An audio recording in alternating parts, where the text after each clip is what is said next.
Bonjour les amis, l'émission était prévue c'était pour hier soir. Au regard des attaques informatiques qu'on a eues au niveau du direct, je préfère faire en tout cas le différé.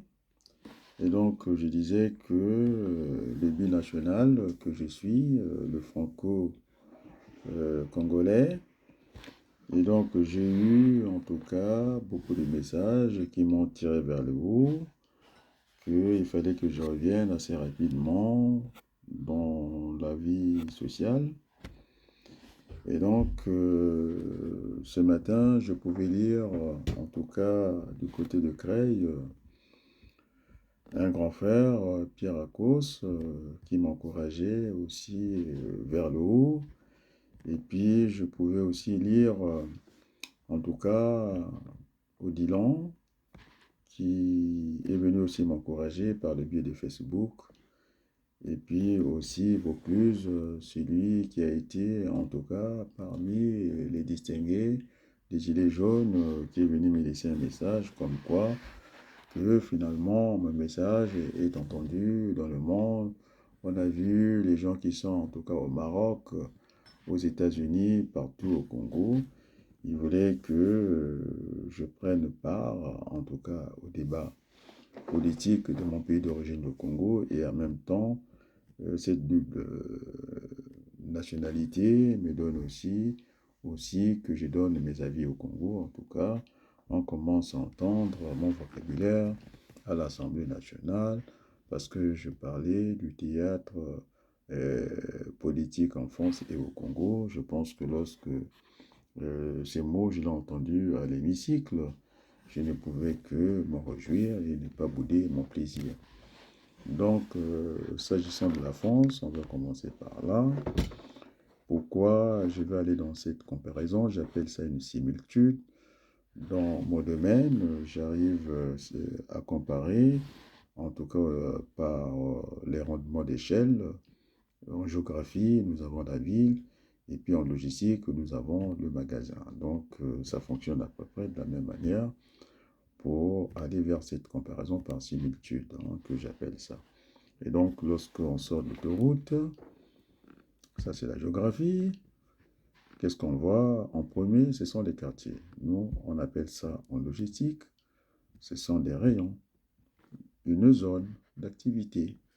Après, la voie, en tout cas chez nous, ce sont les allées, et ainsi de suite, ainsi de suite. Donc, je pouvais, en tout cas, aller vers cette comparaison, parce que les élections se tiennent presque au même moment.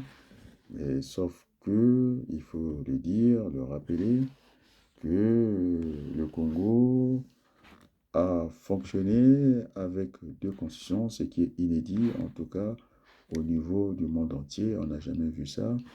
Et donc, le président, c'est ce qui décale en tout cas le couplage qu'on a voulu copier en France, celle qui avait en tout cas changé l'ordre, c'est-à-dire inversé le calendrier politique, le Lionel Jospin, en disant que l'élection présidentielle et législative sont du type national. Il fallait le coupler et donc commencer par la présidentielle et puis avoir la confirmation, en tout cas de la légitimité du président par les élections législatives. En cas de raté, on s'est installé dans la cohabitation. Et donc au Congo, ce qui fait qu'ils n'ont pas eu ce courage politique quand ils ont d'ailleurs fait passer un référendum pour la Constitution et que le cacique du PCT, à la charge en tout cas du contrôleur congolais, ne voulait pas entendre raison et donc ils ont gardé en tout cas leur mandat, encore je dis mandat, de plus d'une année on va dire. C'est ce qui a découpé l'élection présidentielle du Congo avec celle de l'élection législative aujourd'hui, qu'on a essayé de trouver un couplage, en tout cas artificiel, en parlant des locales. Donc, ce qui fait que il n'y a pas que ça. Maintenant, on assiste à quoi? À tous ces cinémas que j'ai vus, la sorcellerie à ciel ouvert comme ça, en train d'introniser le fils d'un dignitaire de pouvoir qui sera futur candidat. Et puis on a vu que ce sont seulement les enfants des dignitaires qui sont candidats partout, au lieu d'être dans la situation, en tout cas de la France, avec une majorité minoritaire. Mais au Congo, ce qui va se passer à l'Assemblée nationale, qu'on sera en face d'une minorité majoritaire. C'est-à-dire que ces gens qui ont coulé quand même le Congo, qui devaient avoir ce courage politique de ne pas aller vers une échéance politique, mais ça donne l'impression que le Congo a fait un saut, en tout cas qualitatif, dans l'économie. Il y a un boom économique là-bas. Certains commençaient à comparer le pétrole, je ne sais pas, à 100 dollars, alors qu'oubliant que le pétrole congolais a été gagé. Et quoi qu'il en soit, je pense que nous n'en serons pas les meilleurs bénéficiaires dans cette équation, en tout cas économique. Et donc, j'ai eu cette sollicitation, en tout cas du peuple congolais. Depuis un moment, je ne fais que lire, j'ai lu tous les messages, m'encourageant de revenir assez rapidement dans la vie sociale et puis apporter en tout cas ma caution morale au niveau des échéances. Donc, je dis que c'est de la poubelle. Les Congolais ont besoin, en tout cas, du dialogue, que de se retrouver chez des faïences comme ça, parce que je pense à un journaliste qui a fait le calcul pour l'élection, par exemple, de l'autre Congo, et que cet argent pouvait servir à fabriquer, en tout cas, à construire les infrastructures de base pour développer nos pays. Dans le cas du Congo-Brazzaville, je ne sais pas, après 40 ans, les Congolais n'ont pas d'eau, alors que l'eau nous traverse entre les jambes, et puis le délestage de l'électricité, donc ça fait quand même beaucoup de choses. Moi, je pense que la meilleure façon maintenant, c'est de pouvoir dérégler ce système électoral. Moi, je l'ai été à l'école, auprès du professeur Jean Bénard, en économie. Il nous disait que lorsque la chaîne, le vélo est tendue, comment la régler? Il faut la détendre. Lorsque cette même chaîne est détendue, comment il faut la régler? Il faut la tendre. Donc, la déréglementation, c'est la réglementation. Maintenant, il appartient, tel que les choses sont engagées. Je pense que c'est difficile parce qu'ils ont fait le tapage à la place du monde, qu'il y avait l'embellie économique, que certains candidats pouvaient distribuer, en tout cas, des véhicules à la police et à la gendarmerie. Je pense qu'on a faussé l'élection. Il doit y avoir un certain plafonnement. Et ça, c'est ce qu'on appelle, l'autre qu'il a fait ici en France, il était réprimé assez rapidement. C'était Olivier Stier, mais encore lui, il est allé à l'agence du Pôle emploi, aller chercher des chômeurs pour venir, en tout cas remplir la salle pour dire qu'il était populaire. Après, bon, s'en est suivi ce que s'en est suivi, donc on ne peut pas tricher dans une élection politique. Ces achats de conscience à ciel ouvert, ces discours un peu haineux que j'ai entendu à Wesso, que j'ai entendu par la suite aussi à Mouyondi. On ne parle que de ça parce que ces gens-là, ces hommes politiques, ils ont fait la guerre au Congo, ce qu'on appelle des votes en guerre. Et donc, ils n'ont aucune légitimité depuis longtemps. Et donc, maintenant, pour un peu dérailler, en tout cas, dérégler cette machine pour pouvoir la régler, et donc pour rattraper les choses, une élection, en tout cas, ça se joue à la circonscription.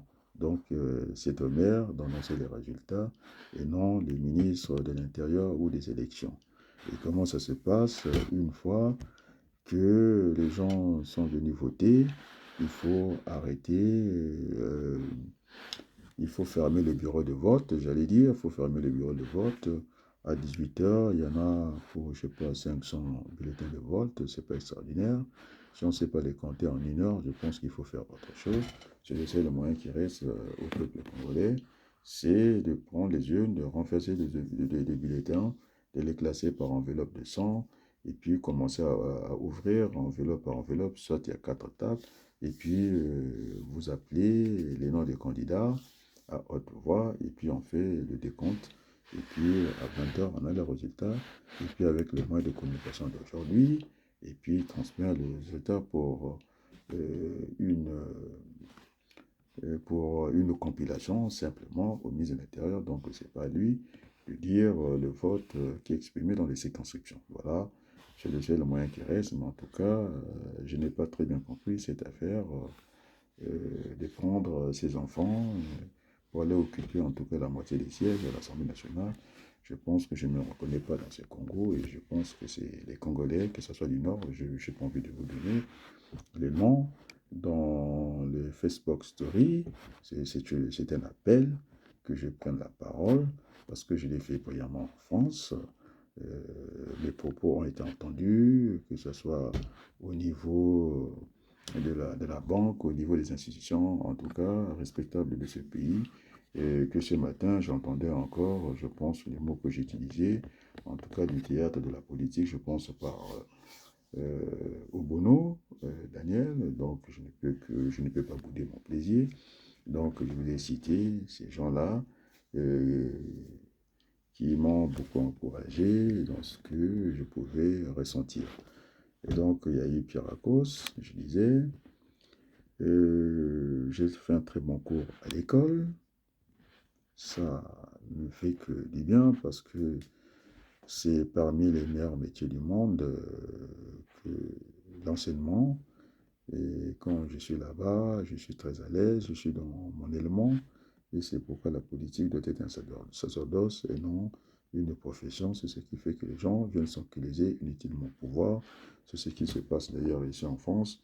Ne comptez pas que le Front National, qui était alimenté par Emmanuel Macron, pourrait être en finale avec Madame Marine Le Pen. Aujourd'hui, nous avons 89 députés à l'Assemblée nationale et que c'est voulu, en tout cas, parce que c'est dans l'esprit de Macron de casser les partis politiques. De la République en marche, on est rentré dans la Renaissance, et c'est pas ce que ça veut dire.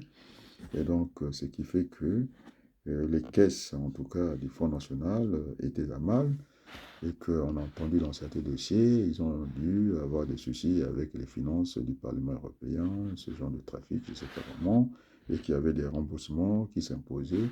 Alors que lorsque vous avez 89 députés avec des présidences à l'Assemblée nationale et dans les commissions, en tout cas, le Front national ne peut que s'en réjouir de compléter avec, en tout cas, Macron.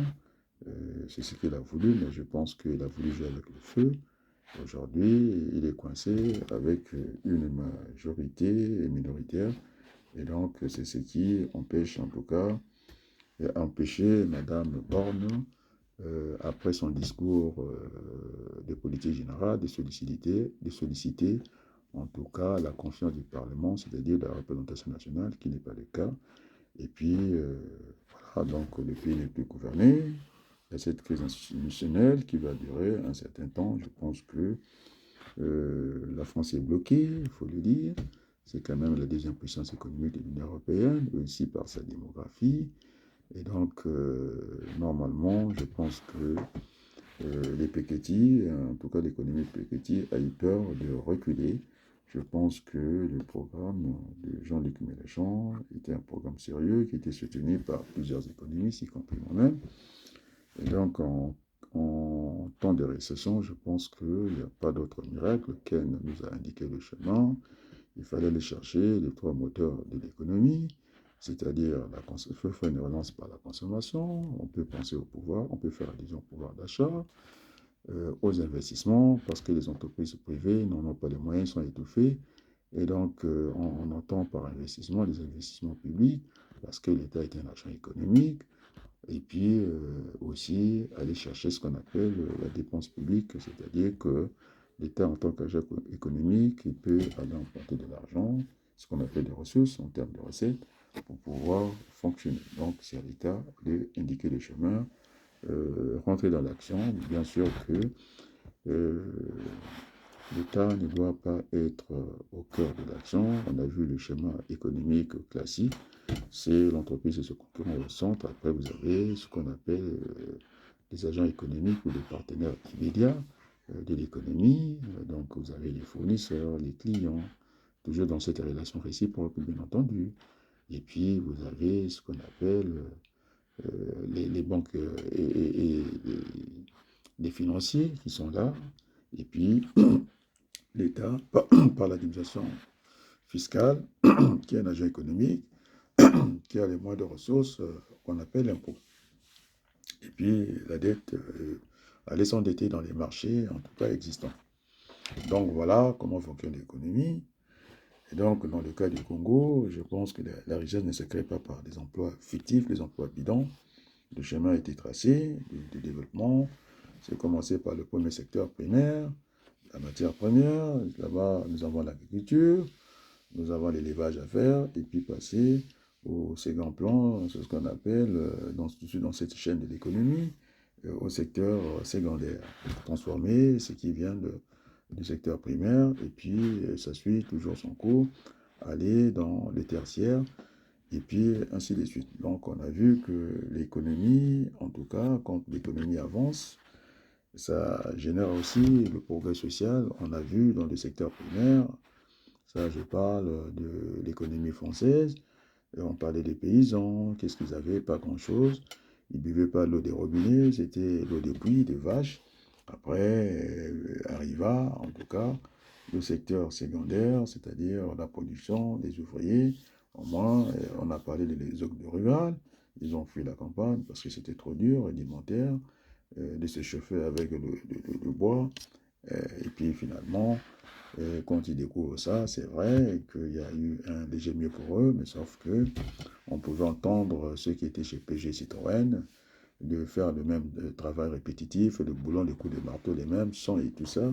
Et puis après, basculer dans l'autre avec les télécommandes et tout, et pour vendre la pomme de terre, et dans le secteur tertiaire, on devient hôtesse de vente et tout ça, voilà le progrès.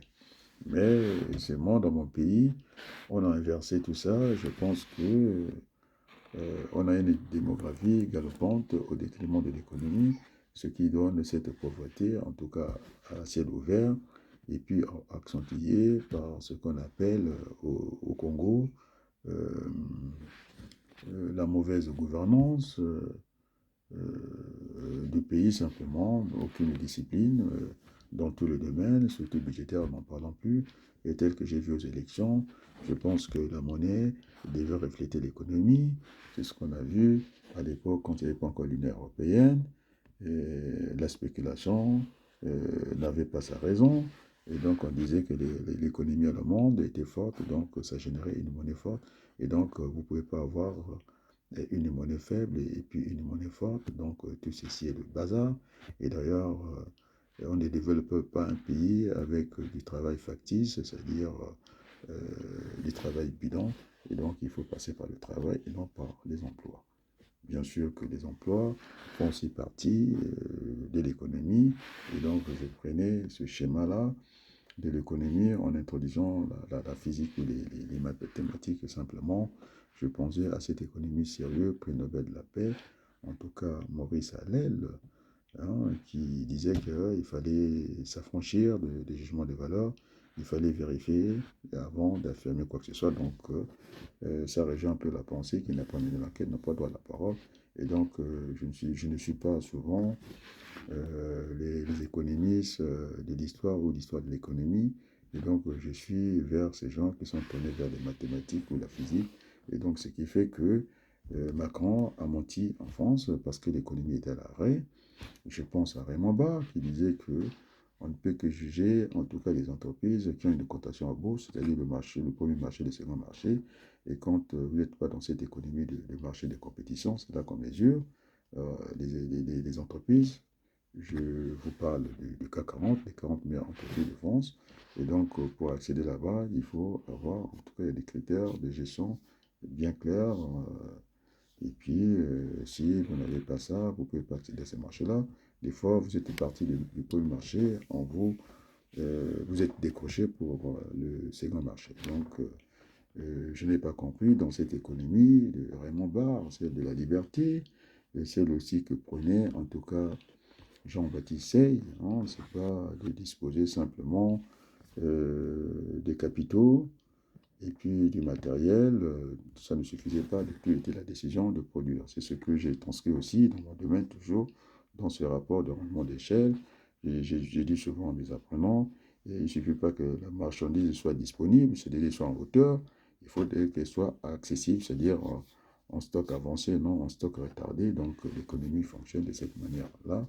Et donc, cette élection ratée, cette constitution non votée par les Congolais, et donc ça a tout décalé la vie politique congolaise, et donc ce qui fait que le président semble-t-il a été en tout cas élu un an à l'avance, et donc ça donne tous ces chiffres-là, il n'y a aucun enjeu.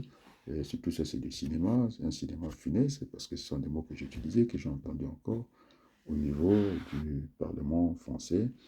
Et donc, voilà, c'est pourquoi cette sollicitation, en tout cas, des Congolais, que j'apporte ma caution morale dans ce qui se passe dans mon pays. Donc, j'ai demandé, et la meilleure façon, c'est de dérégler, c'est de compter les bulletins. En tout cas, ce n'est pas une prouesse de compter, en tout cas, 500 bulletins en moins d'une heure. Donc, il n'y a que ça qui reste comme moyen. Mais donc, je pense que on ne peut pas être candidat unique dans une démocratie. En France, oui, ça existe. Candidat unique au deuxième tour, pas au premier tour. Parce qu'il y a des fois, il peut y avoir un désistement, et puis se retrouver seul, et puis aller au vote. Et dans le cas du Congo, j'ai entendu déjà une trentaine de postes est occupé par des candidats uniques. Donc, je ne sais pas si le jeu vaut la chandelle. Donc, je pense que c'est la plus pire des mauvaises élections, en tout cas, que le Congo aura.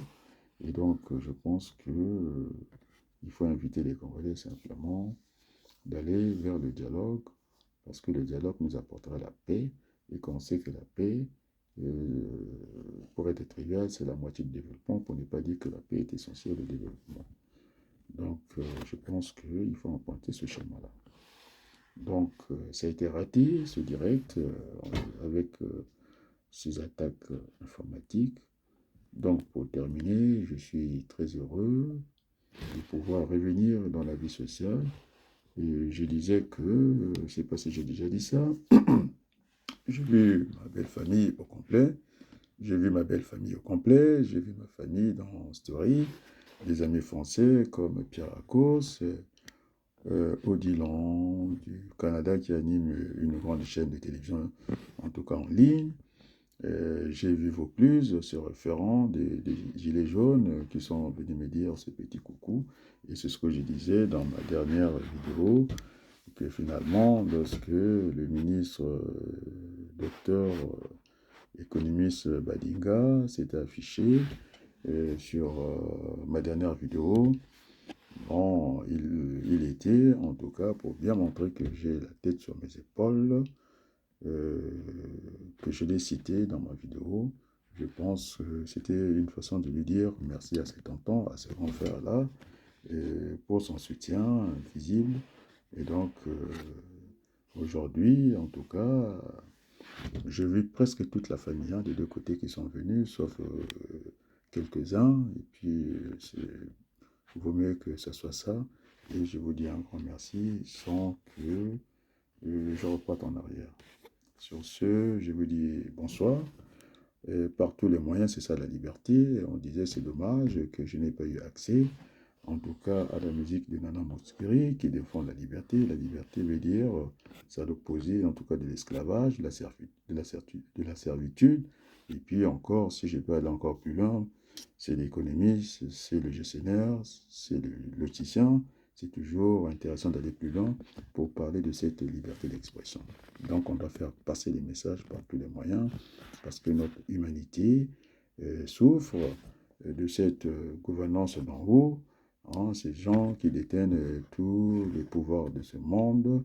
On vous parle de quelques milliardaires, et puis en tout cas de cette nation, 5 nations qui sont au Conseil de sécurité, au lieu de prôner la paix, et qui se permettent vraiment de vendre des armes comme des cacahuètes. Quand j'avais soufflé cette pensée-là, qu'il il y a des profiteurs, en tout cas au niveau de la guerre, je l'ai entendu chez le président Macron, et donc le message de la force d'en bas, que nous qui sommes en bas, eh bien ça passe. Donc, pour terminer, je reviendrai encore avec un direct, parce que j'aime les directs et j'aime pas les différés. Bon, enfin, et on a dit que la liberté d'expression, il faut utiliser tous les moyens. Sur ce, je vous dis un grand merci, et puis à très bientôt. Merci beaucoup de me recevoir chez vous.